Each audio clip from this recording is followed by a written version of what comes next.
একটা ছোট্ট গ্রামে একজন সাধু বসবাস করত। সাধু মানুষদেরকে সৎ উপদেশ দিত। এজন্য মানুষেরা সকলেই দলে দলে সাধুর কাছে এসে সৎ উপদেশ নিয়ে যাইত এবং নিজের জীবন সুন্দরভাবে চালানোর জন্য প্রতিজ্ঞা করত। তো সাধুর কাছে সবাই এভাবে আসতে থাকতো। সাধু মানুষদেরকে এভাবে ভালো উপদেশ দিয়ে দিয়ে মানুষদেরকে ভালো পথে চলার কথা বলে দিত। এই কথা শুনে শুনে গ্রামের সমস্ত মানুষ ভালো হয়ে যাইত। এভাবে সাধুর কাছে লোকেরা এসে, গ্রামের একজন ব্যাপারী ছেলে ছিল। সে খুব আনন্দ ফুর্তি করে বেড়াইতো এবং মা বাবার কথা শুনতো না। এই জন্য ওই ব্যাপারী খুব রাগান্বিত হয়ে গিয়েছিল। সে হাঁটতে হাঁটতে ওই সাধুর কাছে সৎ উপদেশ নেওয়ার জন্য চলে আসলো। তখন ওই ব্যাপারী সাধুর কাছ থেকে সৎ উপদেশ নিয়ে বাড়ি ফিরে গেল এবং বলল, তোমার ছেলেকে নিয়ে আসবে। পরের দিন ওই ব্যাপারী তার ছেলেকে ওই সাধুর কাছে পাঠিয়ে দেয়। তখন সাধু ওই ছেলেটাকে বলে, তুমি একটা পাথর নিয়ে এসো আমার কাছে। তখন ওই ছেলেটা একটা পাথর নিয়ে সাধুর কাছে চলে আসে।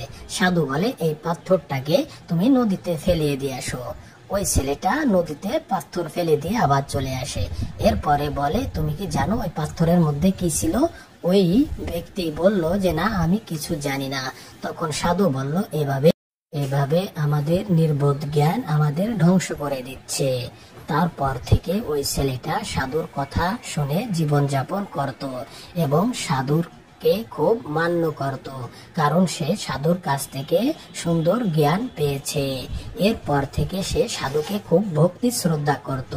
এভাবে তার জীবন পাল্টে গেল।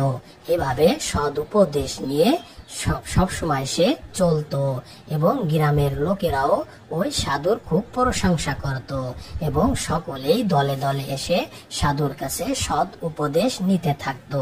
এভাবে গ্রামের সমস্ত মানুষেরা ভালো হয়ে গিয়েছিল।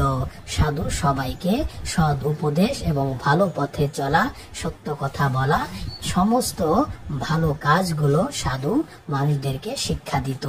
সাধু বাবার এই সৎ উপদেশ পেয়ে মানুষদের মধ্য থেকে অহংকার, মারামারি, কাটাকাটি, হিংসা, বিদ্বেষ এসব চলে গেল।